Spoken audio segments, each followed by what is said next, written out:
Bismillahirrahmanirrahim. Alhamdulillah rabbil alamin. Wassalatu wassalamu ala sayyidina Maulana Muhammadin wa ala alihi wa sahbihi ajma'in. Rabbin fa'na bima 'allamtana wa 'allimna ma yanfa'una warzuqna 'ilman tuhibbuna ilaika ya rabbil alamin. Allahumma faqihna fid din wa 'allimna ta'wil wa fa'alina futuhal 'arifina bika ya rabbil alamin. Wa la hawla wa la quwwata illa billahil 'aliyyil 'azim. Assalamualaikum warahmatullahi wabarakatuh. Alhamdulillah, segala puji bagi Allah Subhanahu wa taala. Salawat dan salam kepada baginda Rasulullah sallallahu alaihi wasallam, juga kepada para sahabat dan tabi'in, para ulama al-amilin. Semoga Allah Subhanahu wa taala memanjangkan usia kita dalam iman dan Islam dan menambahkan ilmu kita untuk membantu kita memperbanyak bekalan kita dalam perjalanan menuju Allah Subhanahu wa taala. Rekan-rekan sekalian, sahabat-sahabat sekalian yang dirahmati oleh Allah Subhanahu wa taala, sebagaimana yang dijanjikan sebelum ini adalah sesi kita yang pertama daripada pembacaan buku saya yang terbaru, yaitu terjemahan daripada kitab Syarah Ashabil Hadis karangan Imam Al-Khatib Al-Baghdadi. Dan terjemahan tersebut saya berikan tajuk Kemuliaan Ahli Hadis. Kitab masih baru dan boleh didapatkan bagi siapa yang berminat. Dan sekarang ini kita akan memasuki coba untuk membincangkan mukadimah buku ini. Dan insya Allah kita akan coba untuk membaca kandungan buku ini dari awal hingga akhir. Buku ini taklah terlalu tebal sangat, sehingga insya Allah bila Allah berikan kita istiqamah dan konsisten untuk melaksanakan dan membaca buku ini, insya Allah kita boleh menyelesaikannya dalam masa yang tidak begitu panjang, insya Allah. Teman-teman perempuan sekalian, sedikit berkenaan dengan buku ini. Apa yang terkandung di dalam buku Syarah Ashabul Hadis atau terjemahannya, yaitu Kemuliaan Ahli Hadis karangan Imam Al-Khatib Al-Baghdadi. Buku ini, teman-teman sekalian, adalah berkenaan tentang kemuliaan atau sifat-sifat mulia yang terdapat di dalam sebuah kalangan yang bertungkus lumus dalam menghimpun hadis Nabi dan juga menilai kandungan hadis tersebut dan juga menjaga hadis tersebut dan sunnah Nabi Sallallahu Alaihi Wasallam. Dan pada masa Al-Khatib Al-Baghdadi, kalangan ahlul hadis menghadapi sebuah cabaran yang cukup hebat, di mana setengah kalangan yang terlibat dengan pemikiran-pemikiran yang menyimpang daripada sunnah mencoba untuk mencabar kewibawaan ahlul hadis. Mereka meragukan keilmuan ahlul hadis dan juga merendahkan keilmuan mereka. Nah, justru buku ini ditulis oleh Imam Al-Khatib Al-Baghdadi untuk menjawab semua fitnah dan semua usaha yang dilakukan oleh musuh-musuh hadis atau kalangan anti hadis yang mencoba untuk merusak image tersebut dan coba untuk dijawab dalam buku Syarah Ashabul Hadis.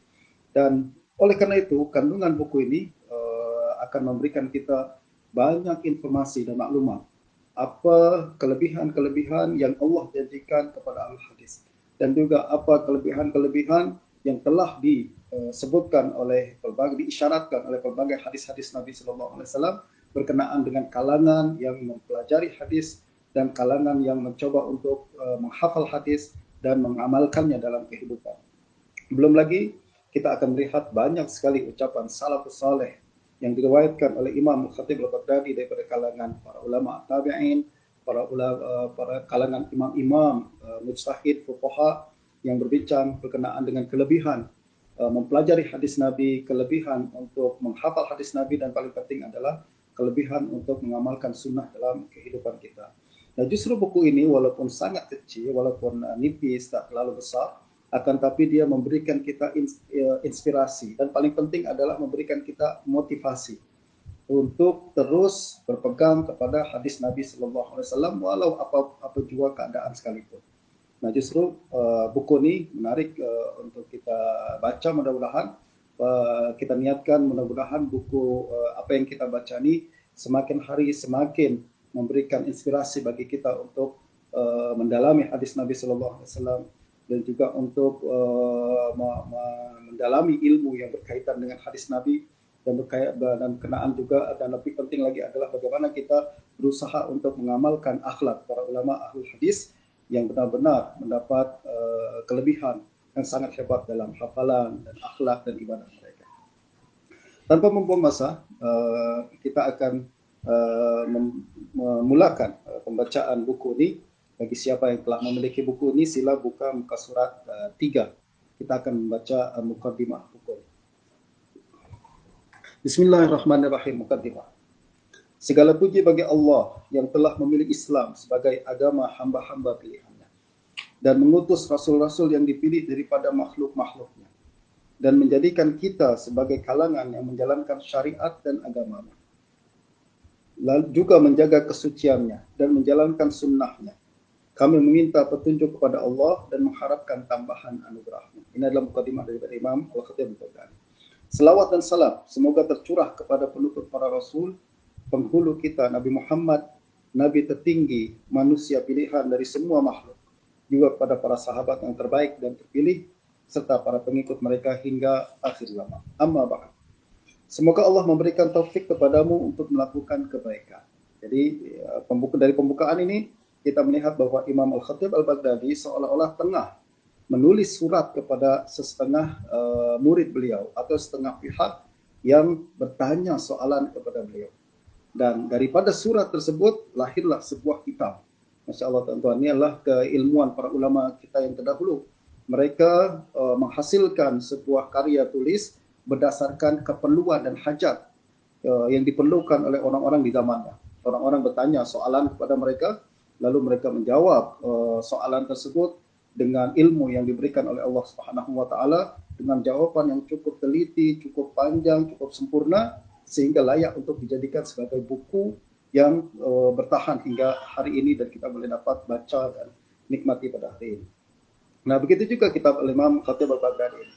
Kitab Syaraf Ashabil Hadis asalnya adalah surat yang ditulis oleh Imam Khatib Al-Baghdadi untuk menjawab soalan yang diajukan kepada beliau oleh setengah kalangan daripada murid-muridnya. Mari sama-sama kita lanjutkan. Beliau berkata, semoga Allah memberikan taufik kepadamu untuk melakukan kebaikan, serta menjaga kami dan kamu daripada melakukan bid'ah dan syubhat.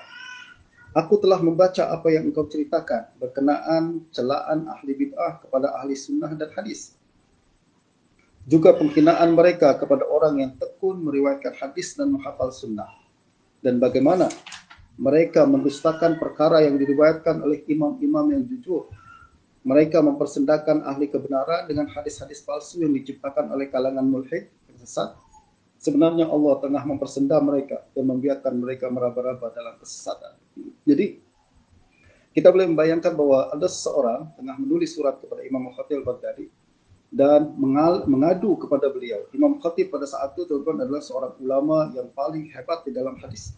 Pada abad ke-5 Hijrah. Beliau meninggal pada tahun 463 Hijrah dan beliau adalah imam al-hadis yang paling hebat di Baghdad pada zamannya. Dan pada saat itu juga kalangan ahli hadis menghadapi banyak cabaran daripada kalangan yang kita sebut sekarang ini secara mudahnya adalah kalangan anti hadis. Kalangan anti hadis pada zaman tersebut begitu kuat.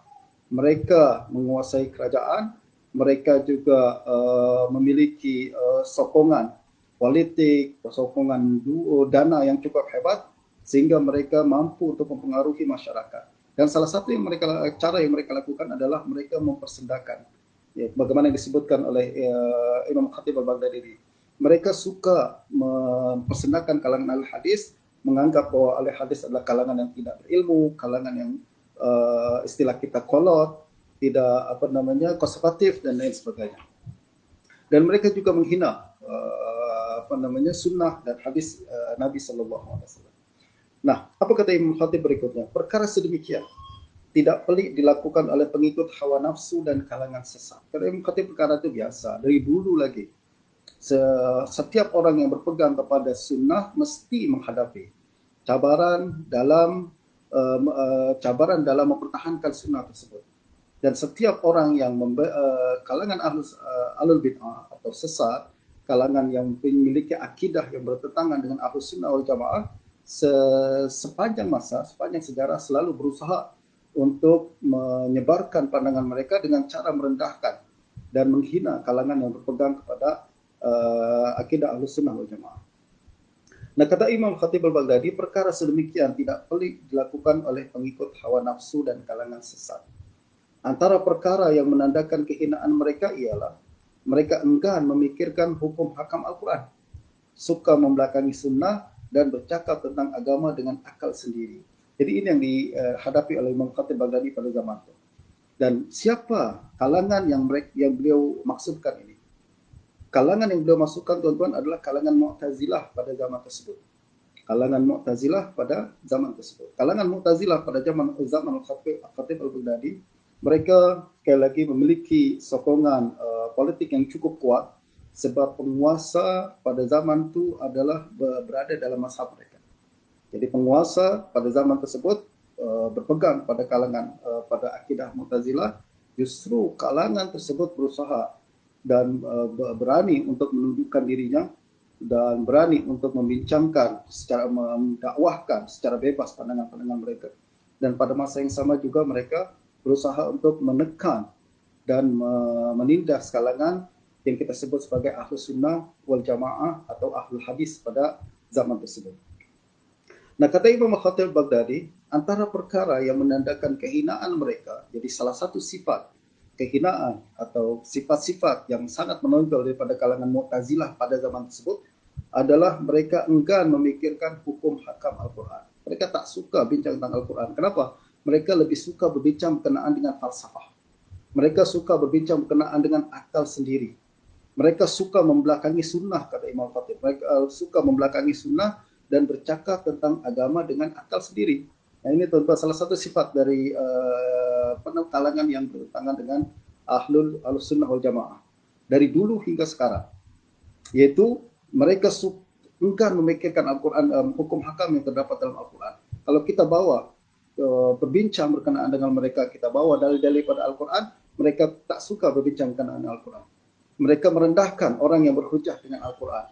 Dan kalau kita bawa dalil-dalil daripada sunnah dan hadis, mereka juga merendahkan dalil-dalil tersebut. Dan mereka lebih suka bercakap tentang agama dengan akal mereka sendiri, dengan rasa mereka sendiri.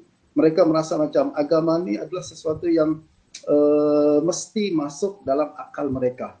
Segala sesuatu yang tak masuk dalam akal mereka, mereka akan reject begitu saja, walaupun perkara tersebut disebutkan di dalam Al-Quran, walaupun perkara tersebut disebutkan dalam sunnah dan hadis Nabi SAW. Dan dari dulu hingga sekarang, sifat kalangan yang seperti ini boleh kita katakan adalah sifat kalangan yang bertentangan dengan Ahlussunnah wal Jamaah. Nah, sebaliknya, kalangan yang kita sebut sebagai Ahlul Hadis dan Ahlussunnah wal Jamaah adalah kalangan yang berpegang dengan Al-Quran, berpegang dengan sunnah, dan juga berpegang dengan ijma' salaf. Itu sebabnya kita sebut mereka sebagai kalangan Ahlus Sunnah, yaitu kalangan yang berpegang dengan sunnah Nabi SAW. Berpegang dengan cara dan metodologi manhaj yang telah ditetapkan oleh baginda Nabi dan para sahabat dan jamaah, yaitu seluruh kalangan umat Islam secara umumnya. Nah, sedangkan kalangan yang menyalahi mereka adalah kebanyakannya tidak memiliki asas dalam Al-Quran yang menyokong hujah-hujah mereka, tidak memiliki asas daripada sunnah yang menyokong hujah-hujah mereka. Bahkan kalau kita coba bandingkan antara pandangan mereka dengan apa yang disebut dengan Al-Quran, selalu berlaku pertentangan. Kalau kita bandingkan pandangan mereka dengan apa yang telah disebutkan dalam sunnah Nabi, akan berlaku pertentangan.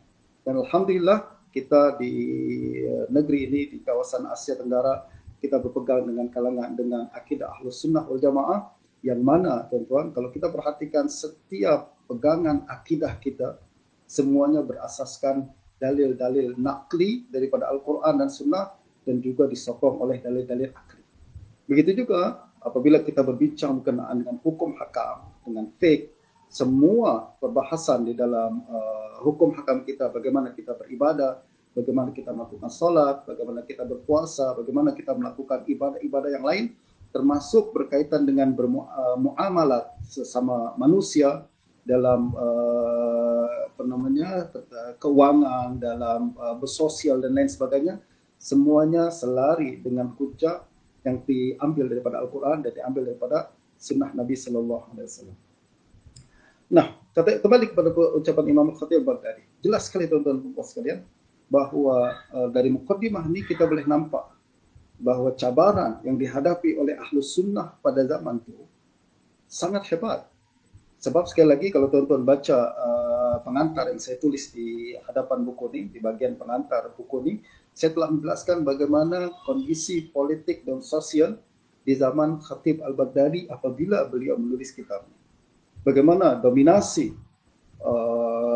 pemikiran, ideologi yang bertentangan dengan sunnah telah menguasai sebagian besar dunia Islam pada zaman tersebut. Dan dengan usaha yang diberikan oleh Imam Khatib Baghdadi, Imam Baihaqi, dan kalangan para ulama-ulama sunnah lainnya, mereka mampu untuk kembali membangkitkan kehidupan akidah Ahlus Sunnah wal Jamaah dan berjaya untuk menjadikan akidah tersebut sebagai akidah yang dominan dan bertahan hingga hari ini, dan kita alhamdulillah berpegang kepada akidah tersebut. Nah, kembali kepada Imam Khatib Baghdadi. Beliau mengatakan antara perkara yang menandakan kehinaan mereka ialah mereka enggan memikirkan hukum hakikat Al-Quran. Sekali lagi beliau berbincang berkenaan dengan sifat kalangan yang kita sebut sebagai anti sunnah. Mereka enggan memikirkan hukum hakam Al-Quran, suka membelakangi sunnah, dan bercakap tentang agama dengan akal sendiri. Pemuda mereka bergelumang dengan kalimat-kalimat percintaan. Maksudnya apa? Kalangan pemuda di kalangan Mu'tazilah pada zaman itu, tuan-tuan, mereka adalah kalangan yang aktif dalam penulisan syair-syair percintaan. Itu sebab, dan menurut Al-Hadis, perbuatan tersebut tidak selari dengan sifat seorang mukmin yang mesti menjaga diri mereka daripada perkara-perkara yang laghaw, perkara-perkara yang tak mendatangkan manfaat sama sekali. Nah, kalangan tua mereka terpesona dengan ilmu kalam dan perdebatan.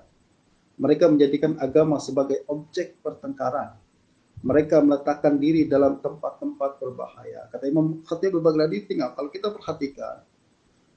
kita perhatikan kalangan Mu'tazilah yang hidup pada zaman tersebut, yang selalu menghina Ahlul Hadis, selalu merendahkan Ahlul Hadis, mereka sendiri memiliki sifat-sifat yang sangat teruk dan sangat buruk. Kenapa? Sebab mereka bergelumang, mereka menjadikan agama sebagai objek pertengkaran. Maknanya mereka suka sangat berdebat dalam perkara-perkara agama. Padahal agama ini bukan untuk perdebatan. Nanti kita akan baca berbagai ucapan daripada salaf saleh kita. Agama ini bukan untuk perdebatan. Agama ini adalah untuk diamalkan. Semakin banyak perdebatan kita terlibat, semakin peluang kita untuk mengamalkan agama biasanya akan jauh. Dan itu yang disebutkan oleh para salaf saleh kita, disebutkan oleh banyak ulama. Kalau Allah menginginkan kebaikan dalam suatu kaum, maka Allah akan menutup pintu perdebatan dan membuka pintu amal. Sebaliknya, apabila Allah menghendaki kehancuran bagi satu kaum, maka Allah akan membuka pintu perdebatan dan menutup pintu amal. Bermakna kalau Allah ingin suatu kaum yang berada dalam jurang kehancuran, biasanya mereka tidak tergerak untuk melakukan sesuatu untuk memperbaiki diri mereka. Mereka lebih suka untuk berdebat. Mereka lebih suka untuk bertelingkah. Mereka bersuka untuk bertengkar satu sama lain, berpecah satu sama lain. Padahal banyak isu-isu penting yang kalau kita ambil tindakan, kita boleh dapat menyelesaikannya dengan baik. Dan ini yang kemudian berlaku di kalangan umat Islam pada zaman Khatib Al-Baghdadi tersebut. Beliau menyebutkan keadaan di mana umat Islam pada saat tersebut, pada zaman tersebut, mereka lebih suka untuk berdebat dalam perkara agama. Padahal agama kita menghadapi banyak isu yang sangat hebat. Banyak perkara-perkara yang perlu ditangani dengan baik dan perlu memerlukan sumbangan kita, memerlukan action daripada kita. Dan apabila kita sudah terbiasa untuk berdebat satu sama lain dan bertengkar untuk setiap isu-isu yang kecil, kita akan terpalingkan atau mengabaikan perkara-perkara yang besar dan perkara-perkara yang boleh menghancurkan diri kita dan masyarakat kita. Nah, mereka menjadikan agama sebagai objek pertengkaran. Sekali lagi, ini adalah satu bentuk yang dikritik oleh Imam Khatib Al-Baghdadi. Beliau mengingatkan bahwa agama ini bukan untuk dipertengkarkan. Semakin banyak orang bertengkar dalam agama, biasanya tuan-tuan adalah orang yang paling jauh daripada mengamalkan agama. Orang yang mengamalkan agama fokus pada bagaimana saya mengamalkan agama ini dengan baik. Bagaimana saya boleh meningkatkan ilmu saya untuk meningkatkan amal saya. Bukan meningkatkan ilmu untuk boleh mengalahkan lawan saya. Meningkatkan ilmu untuk merendahkan orang lain. Meningkatkan ilmu untuk mengalahkan orang lain dalam perdebatan. Akan tapi apa yang berlaku di kalangan Mu'tazilah, kalangan yang disebut oleh Imam Khatib Baghdadi sebagai ahlul kalam pada zaman tersebut, mereka suka sangat bertengkar, mereka suka sangat berdebat, dan mereka belajar meningkatkan ilmu bukan untuk diamalkan, akan tapi mereka meningkatkan ilmu untuk memenangi satu perdebatan, memenangi satu polemik, memenangi satu pertelingkahan perbincangan dalam isu akidah, isu fik yang berlaku pada zaman tersebut. Syaitan selalu mendorong mereka, kata Imam Khatib. Syaitan selalu mendorong mereka untuk menolak kebenaran dengan kekeliruan. Jika ditunjukkan kitab-kitab hukum yang berkaitan dengan hadis Nabi, mereka membuangnya ke tepi dan enggan membacanya. Mereka mempersenda orang yang membawa dan meriwayatkannya. Dengan angkuh mereka menolak agama dan mencela imam-imam kaum muslimin. Masya Allah, ini yang berlaku pada zaman itu. Dan pada zaman itu, tuan-tuan, sekali lagi, dan ini adalah sifat kalangan yang menyalahi sunnah, adalah mereka suka mencela ulama-ulama terdahulu. Apabila dikatakan pandangan ini menyalahi pandangan Imam Malik bin Anas, mereka mengatakan siapalah Imam Malik bin Anas itu. Pandangan ini menyalahi Imam Syafi'i, mereka katakan siapa Imam Syafi'i. Mereka tidak menghormati para ulama. Mereka tidak menghormati para ulama. Mereka dengan angkuh mereka menolak agama dan mencela imam-imam kaum muslimin. Merasa diri mereka lebih hebat daripada imam-imam tersebut. Dan ini adalah sifat kalangan yang berlaku pada zaman Khatib dan mungkin berlaku juga pada zaman sekarang. Dan kalau kita melihat kalangan-kalangan tersebut, yang apabila kita bawakan pandangan-pandangan para ulama salafus saleh kita, pandangan Imam Syafi'i, pandangan Imam Malik, pandangan Imam Abu Hanifah, pandangan Imam Bukhari dan lain sebagainya, dan mereka coba untuk menolaknya dan merendahkan imam-imam tersebut dengan menganggap bahwa diri mereka lebih hebat daripada imam tersebut, maka orang tersebut termasuk dalam kalangan yang disebutkan oleh Imam Khatib Al-Baghdadi. Mereka lalu membanggakan diri di hadapan orang awam bahwa mereka telah menghabiskan usia dalam ilmu kalam. Ilmu kalam apa yang dimaksud di tempatnya? Ilmu kalam sekali lagi tuan-tuan adalah ilmu yang pada zaman tersebut mereka anggap sebagai ilmu yang sangat rasional. Ilmu yang memberikan mereka kemampuan untuk berfikir berkenaan dengan perkara-perkara yang paling halus dan paling abstrak. Dan perkara tersebut dan ilmu kalam sekiranya digunakan untuk sebagaimana yang digunakan oleh Mu'tazilah pada zaman itu, yaitu untuk meruntuhkan hukum-hukum yang disebutkan dalam Al-Quran, atau untuk menolak kandungan dalam hadis, atau untuk merendahkan imam-imam para salafus saleh kita, maka confirm ilmu tersebut adalah ilmu yang salah. Akan tapi pada masa yang sama, kalau ilmu ini memberikan kita kemampuan untuk mempertahankan Al-Quran, kemampuan untuk mempertahankan sunnah, maka perkara tersebut tidak salah. Sebagai sebuah ilmu ini tidak boleh tidak dihukumkan sebagai salah atau benar. Akan tapi bagaimana kita menggunakan ilmu tersebut. Jika digunakan untuk kebenaran, maka dia adalah baik. Apabila digunakan untuk meruntuhkan kebenaran, tentu adalah ilmu tersebut tidak baik. Mereka menghukum sesat semua orang melainkan dirinya. Masya Allah, ini bersifat yang disebutkan oleh Imam Khatib berkenaan dengan ulama, berkenaan dengan kalangan ahli yang disebut sebagai kalangan ahlul bid'ah. Yaitu tadi, mereka suka apabila diberikan dibawakan dari dalil Al-Quran, mereka menolak ke tepi. Disebutkan hadis, mereka reject. Disebutkan pandangan ulama, mereka pun tinggalkan. Dan yang berikutnya adalah mereka mengatakan mereka menghukum sesat semua orang melainkan dirinya. Ini pun salah satu sifat ahlul bid'ah dari zaman dahulu hingga zaman sekarang. Apa dia? Merasa diri lebih satu-satunya orang yang selamat, sementara semua orang adalah tersesat melainkan dirinya. Dari dulu lagi hingga hari ini.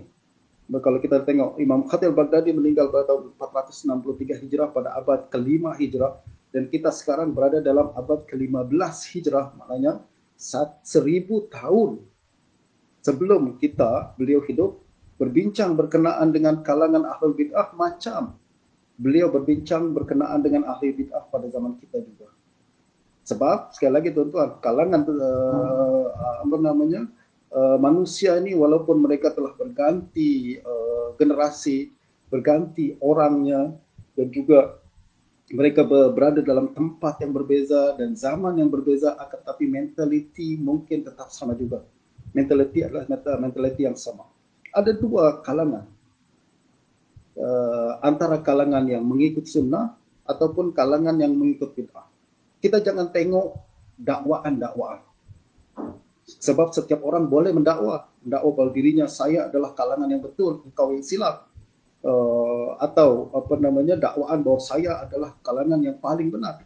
Tak, akan tapi kita melihat dan menilai satu kalangan atau seseorang mengikut sifat-sifat dan ciri-ciri yang terdapat dalam dirinya. Siapapun mereka, apapun yang dia dakwa, kalau dia memiliki sifat-sifat ahlul bid'ah yang disebutkan oleh Imam Khatib al-Baghdadi ini, maka dia adalah kalangan yang kita sebut sebagai ahlul bid'ah. Apa sifat-sifat tersebut? Tadi beliau antaranya, kembali saya ulang, bahwa mereka apabila dibawakan ayat-ayat suci Al-Quran mereka reject. Apabila kita bawakan hadis-hadis Nabi Sallallahu Alaihi Wasallam mereka reject. Apabila kita bawakan pandangan para ulama, a'immah, fuqaha terdahulu dan kemudian, mereka pun tak terima. Lalu mereka berfikir, berbincang tentang agama dengan akal mereka sendiri, dan berikutnya mereka merasa diri mereka satu-satunya yang benar, sementara orang lain semua salah. Confirm sempurna bahwa sifat-sifat yang disebutkan sebagai kalangan menyalahi sunnah telah berada dalam dirinya.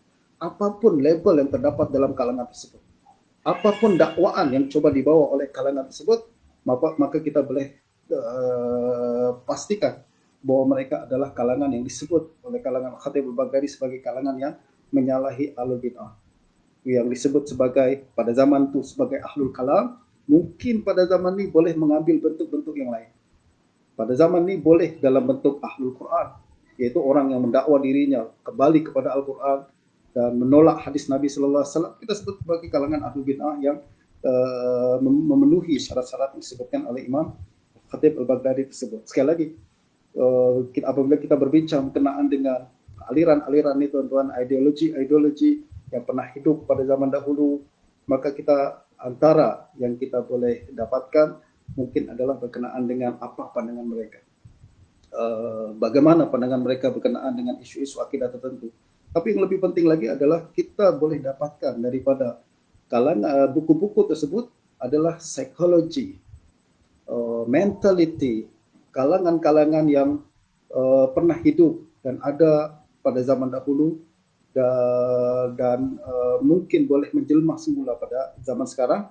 Dan Imam Khatib memberikan kita beberapa list, beberapa sifat-sifat tertentu, yang mana kalau kita bandingkan sifat itu kepada orang lain ataupun pada diri kita sendiri, kita dapat menilai di mana kedudukan kita. Kita dapat menilai adakah kita termasuk dalam kalangan yang disebut sebagai ahlul hadis dan sunnah, ataupun kita termasuk dalam kalangan yang disebut ahlul kalam dan ahlul bid'ah. Jadi ini semua berkenaan dengan sifat-sifat dan berkenaan dengan kriteria tertentu yang sangat jelas dan sangat tepat disebutkan oleh Imam Khatib al-Baghdadi. Nah, mereka menghukum sesat semua orang melainkan dirinya. Ya, saya nak coba elaborate lebih jauh berkenaan dengan sifat ini, yaitu salah satu sifat yang terdapat pada kalangan tertentu yang disebut oleh kalangan Khatib al-Baghdadi sebagai menyalahi sunnah adalah suka menghukum sesat semua orang melainkan dirinya. Ada sebuah hadis tuan-tuan disebutkan oleh baginda Nabi Sallallahu Alaihi Wasallam, yaitu man qala halakan nas faqad ahlakahum.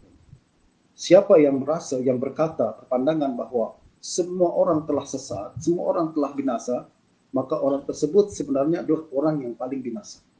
Istilah kita dalam bahasa yang mudah dipahami, siapa yang mengatakan semua manusia ini ahli neraka, sebenarnya orang yang cakap seperti itu adalah orang yang paling layak masuk neraka.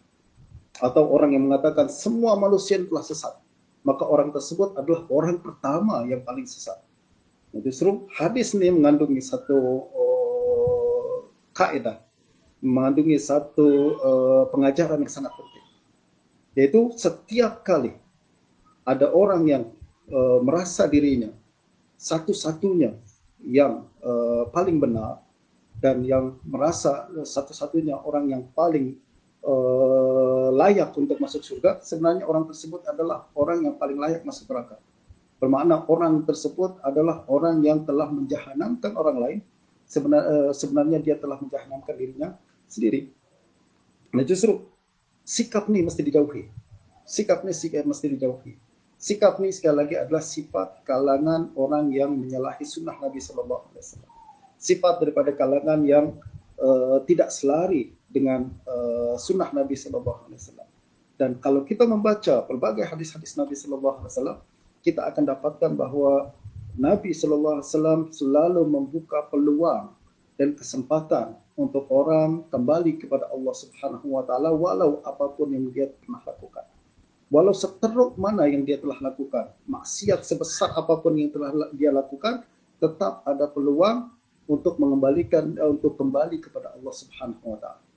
Dan setiap orang yang merasa dirinya ingin kembali kepada sunnah Nabi dan ingin mengamalkan sunnah Nabi Sallallahu Alaihi Wasallam, sepatutnya adalah memiliki sifat seperti itu, mentality seperti itu, yaitu mentality untuk membuka peluang pintu surga seluas-luasnya.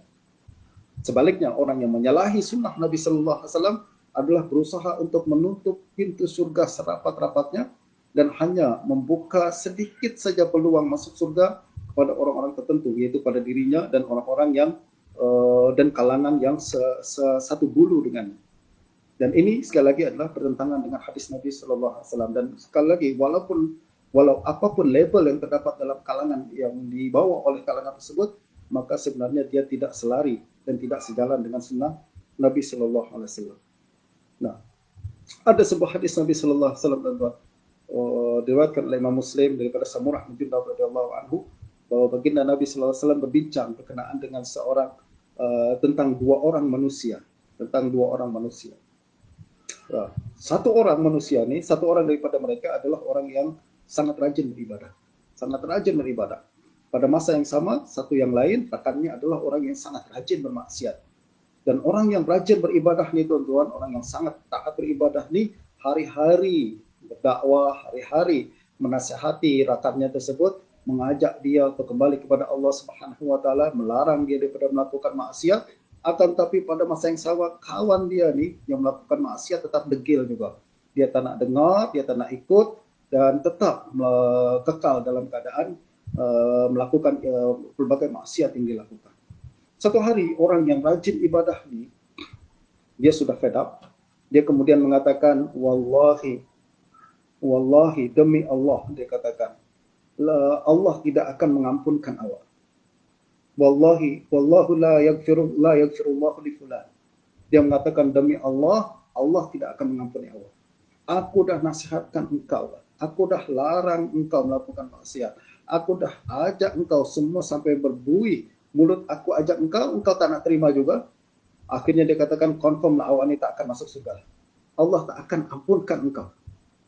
Apa yang berlaku, tuan-tuan? Dua orang ini meninggal dunia. Lalu kemudian di akhirat Allah bangkitkan kedua-dua orang tersebut.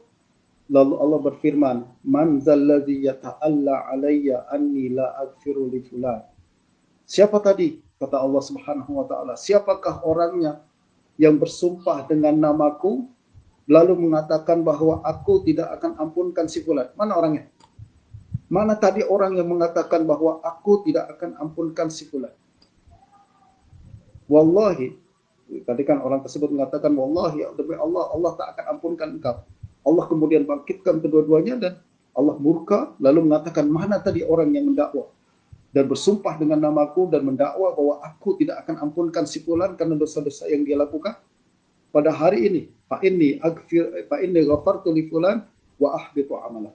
Kata Allah Subhanahu wa taala, pada hari ini aku ampunkan orang tersebut dan pada masa yang sama aku hapuskan amalan engkau. Nah, hadis ini teman-teman sekali lagi kalau kita coba untuk renungi, coba untuk tadabbur, masya Allah terlalu banyak nasihat-nasihat dan pengajaran-pengajaran yang sangat relevan pada zaman sekarang. Apabila pada zaman ini terlalu ramai orang yang merasa diri lebih baik daripada orang lain. Terlalu ramai kumpulan yang merasa diri mereka lebih baik daripada orang lain. Dan berapa ramai orang-orang tersebut yang kemudian melampau dan merasa diri mereka adalah satu-satunya ahli surga. Pada masa yang sama, mereka memandang kalangan yang lain atau orang yang berbeda pandangan dengan mereka sebagai kalangan ahli neraka. Lalu mereka dengan sombongnya mengatakan, hanya aku masuk surga dan demi Allah mereka tak akan masuk surga. Mereka adalah layak masuk surga. Mereka adalah layak masuk neraka dan lain sebagainya. Dan sikap seperti ini, sebagaimana hadis riwayat Imam Muslim tadi, menunjukkan bahwa mereka sebenarnya telah berada dalam kalangan yang sesat, pada kalangan yang tidak selari dengan sunnah dan tidak selari dengan semangat Islam yang dibawa oleh baginda Nabi Sallallahu Alaihi Wasallam. Nah, apabila kita merasa diri kita adalah kalangan yang satu-satunya layak masuk surga, pada saat itu sebenarnya kita sangat jauh daripada surga. Pada saat kita merasa diri kita satu-satunya yang layak masuk surga, maka sebenarnya kita pada saat itu adalah berada dalam tempat yang paling jauh daripada surga. Dan sebaliknya, apabila kita merasa bahwa surga ini begitu luas, arduha ka'ardis samawati wal ard, surga ini sangat luas, terbuka untuk semua orang. Syaratnya adalah orang tersebut bersedia untuk kembali kepada Allah Subhanahu wa taala. Sebesar apapun dosa engkau, Allah akan ampunkan. Sebesar apapun kesalahan yang telah engkau lakukan, tetap terbuka taubat daripada Allah Subhanahu wa taala. Dan kalau kita berbincang berkenaan dengan dalil, maka kita akan terlalu banyak jumpai hadis-hadis Nabi Sallallahu Alaihi Wasallam yang berbincang tentang perkara tersebut. Salah satunya hadis berkenaan dengan orang yang telah membunuh 99 orang, bahkan 100 orang, dan dia ingin bertaubat. Bagaimana hadis Nabi menyebutkan bahwa Allah tetap menerima taubatnya. Allah membuka peluang untuk orang tersebut bertaubat dan kembali kepada Allah Subhanahu wa taala. Apabila orang yang telah membunuh 100 orang pun Allah boleh ampunkan dan masih berpeluang untuk masuk surga, siapalah kita untuk menutup pintu tersebut daripada sahabat-sahabat kita yang mungkin mereka masih aktif melakukan ibadah, yang mungkin mereka masih rajin melakukan perkara sunnah, yang mungkin masih membaca Al-Quran. Hanya saja karena berbeza pandangan dengan kita, kemudian kita tutup peluang tersebut, maka siapa yang melakukan perkara itu, sekali lagi, dia telah bertentangan, berbeza, atau menyalahi jalan yang telah ditetapkan oleh sunnah Nabi Sallallahu Alaihi Wasallam. Nah, itulah kemudian tuan-tuan, Imam Khatib Baghdadi walaupun berbincang berkenaan dengan sesetengah kalangan yang menyalahi sunnah, yang berbeza dengan sunnah pada zamannya, sebenarnya tetap kekal relevan pada zaman sekarang. Masih mentaliti itu dimiliki oleh setengah kalangan yang hidup pada zaman sekarang.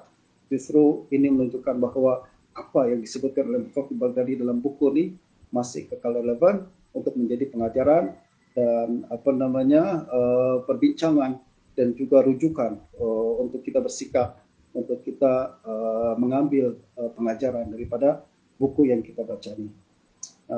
Oleh karena masa yang tidak memadai pada hari ini, mungkin kita akan berhenti sekejap di sini, dan insya Allah kita akan lanjutkan semula pada hari Ahad yang akan datang, dan kita akan coba untuk membaca buku ini hingga ke akhirnya insya Allah.